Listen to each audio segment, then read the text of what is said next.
May isang pusa na talagang nag-champion sa cuteness at good vibes. At yan ay si Chimpy. Sa kanilang TikTok account, milyong-milyong viewers ang naaaliw sa kanyang adorable expressions, playful antics, at natural na pagiging camera ready. At hindi lang simpleng cute si Chimping ha, dahil isa siyang instant stress reliever sa bawat scroll.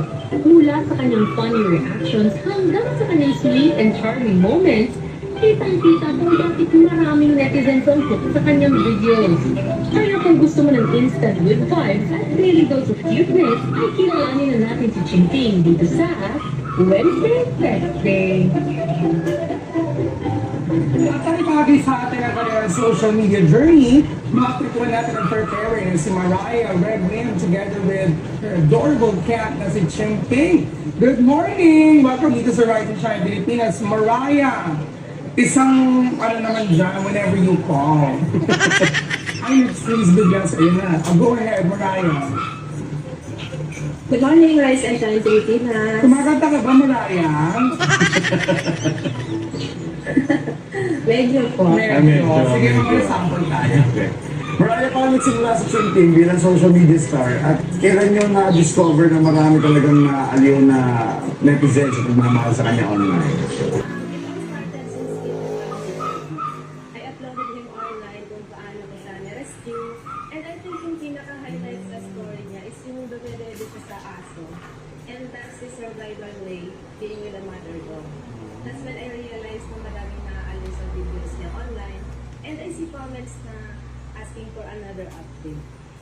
Ay, ang cute naman ng mother dog ng tagang source.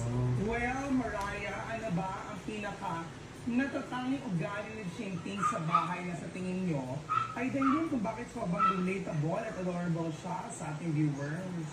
Siguro yung pagiging naughty niya at the same time, Chimping being naughty is also funny. And yung pagiging super playful niya to the point na sa sobrang laro niya, yung lumalawit yung dila niya. And the viewers find it super funny and adorable at maraming mga candy. Okay. So hindi naman yung ano, kasi ang pag sa pusa kasi, pag lumalabas yung dila, sabi nila stress.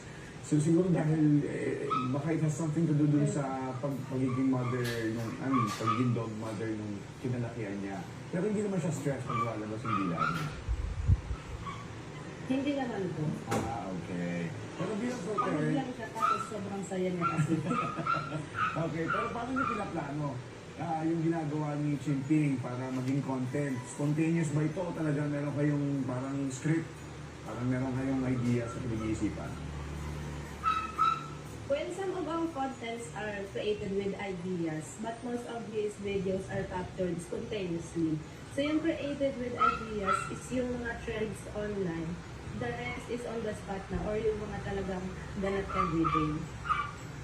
Okay. Sa pagdami ng followers at views, paano nyo napapanatiling masaya, healthy at stress-free si Chimping habang tuloy ang kanyang social media journey?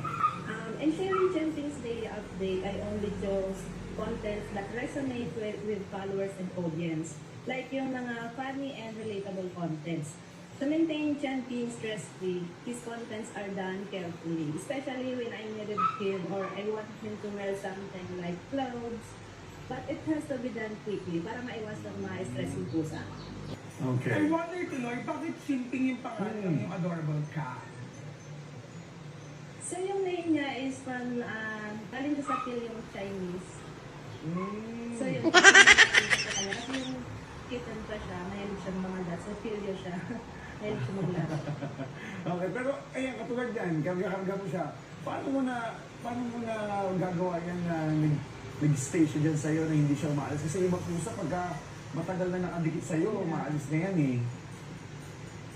Ano ba yan? Napipilitan ba siya dyan?